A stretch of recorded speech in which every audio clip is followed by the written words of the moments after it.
The officers pounded hard on the front door. If anyone was inside, they surely would have heard. "Hello, is there anybody there?" "Hello, miss, can you hear me?" the officer shouted. One of the female officers walked to the side of the porch and peeked through a window. "Doug, look, I think I see someone inside." "It looks like a person," she said urgently. "Would they be able to open the door?" Jenny Morrison, a strong and determined mother from Oko's, Michigan, had a 6-year-old daughter named Claire. Claire was a quiet child, often withdrawn and carrying an air of sadness that her teacher, Mrs. Singh, couldn't help but notice. Mrs. Singh suspected that Clara might have been experiencing trauma at home but never interfered, respecting the delicate boundaries of her students' personal lives. Until one day, everything changed. Mrs. Singh, a compassionate and observant teacher, had always been deeply concerned for Claire. The little girl seemed distant and traumatized,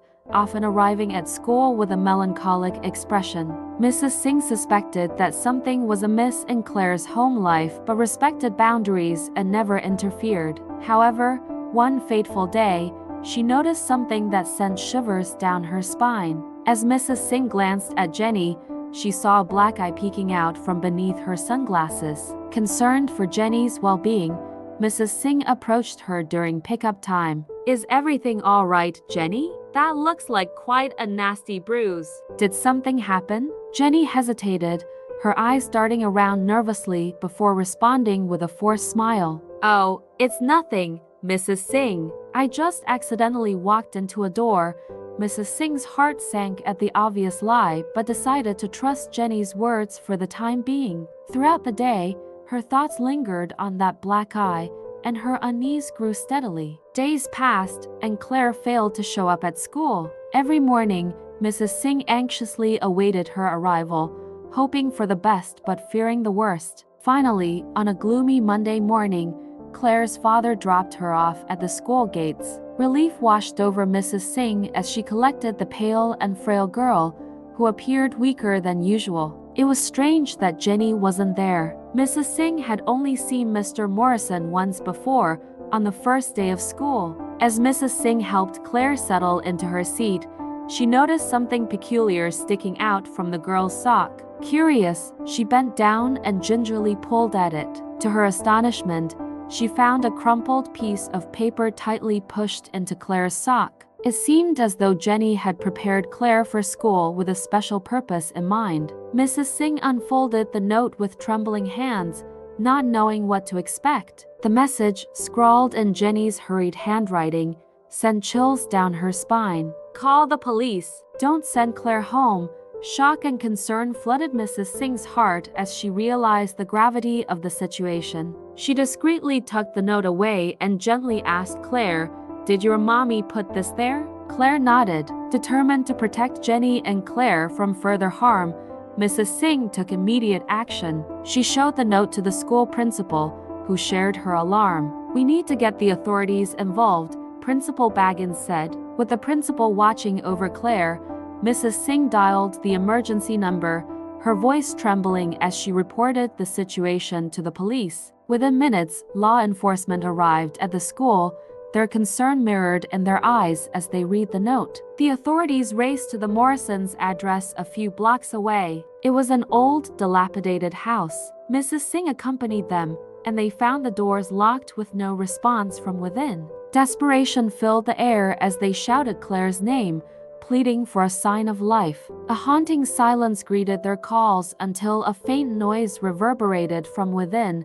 sounding like something heavy hitting the floor. Everyone turned toward the noise. "We can't waste any more time," an officer said. They forcefully broke down the door, revealing a scene that would forever be etched in their memories. Mrs. Singh screamed in shock. Jenny lay on the floor, battered and bloodied, her pain evident in every bruise and cut. The room bore signs of a violent struggle, a testament to her suffering. An officer shined a flashlight on her face. "She's breathing. We need to get her out of here fast," she said. Mrs. Singh tried to comfort Jenny, saying, "Claire is fine. She is safe, okay?" The police quickly called for an ambulance, ensuring Jenny's immediate medical attention. While paramedics tended to Jenny's injuries, the police sprang into action, determined to bring the abuser to justice. Meanwhile, back at the school, Claire remained blissfully unaware of the tumultuous events unfolding.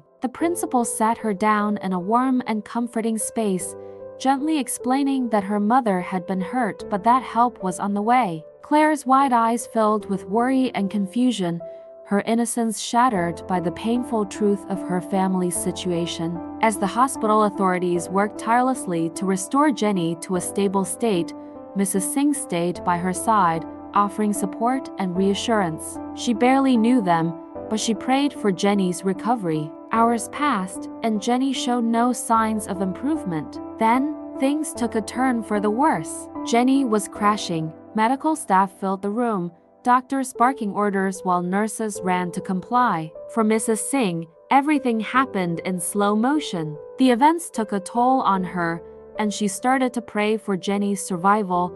The police arrived at the hospital, seeking an official statement from Jenny. Mrs. Singh tried to protect her, saying, "She's in no state to speak." The police took Mrs. Singh's statement and gathered evidence about Mr. Morrison. They needed to find him to put an end to the madness. Mrs. Singh suggested the school's admin desk for contact information. As she left the room, Jenny opened her eyes. The officers asked Jenny to make a statement. She told them everything, including the crucial information about her husband's workplace. The police swiftly apprehended him at a fishing shop near the lake. Mr. Morrison tried to run but was caught. He was incarcerated for domestic violence and abuse. In the days that followed, Jenny began her journey of physical and emotional healing, supported by the community. Social services provided temporary shelter and support for Claire while Jenny regained her strength. Mrs. Singh stayed by their side, offering support and reassurance. Through therapy and counseling, Claire slowly found her voice, her quiet demeanor transforming into resilience.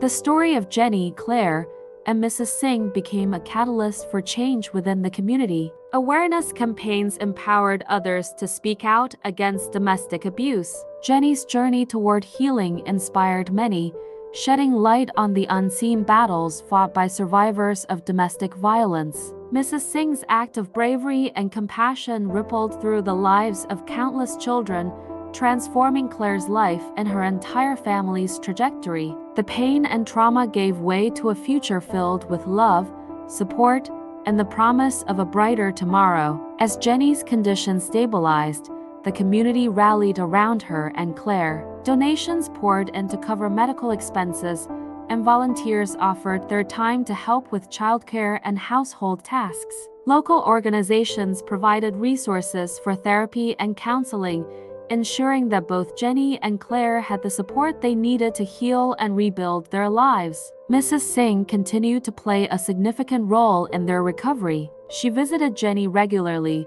bringing Claire along to ensure the mother and daughter could maintain their bond. Mrs. Singh also helped Claire express her feelings through art and play therapy, creating a safe space for the little girl to process her emotions. Meanwhile, Principal Baggins spearheaded an anti-domestic violence campaign at the school. He organized workshops for teachers, staff, and parents to recognize signs of abuse and how to respond appropriately. The school also partnered with local shelters and support groups to create a network of assistance for families in need. Jenny's journey of recovery was challenging. The physical injuries healed faster than the emotional scars, but with each passing day, she grew stronger. She found solace in support groups where she met other survivors who understood her pain. These connections helped her rebuild her confidence and reclaim her sense of self. Claire, too, began to flourish. With the loving support of her community and the dedicated attention of Mrs. Singh,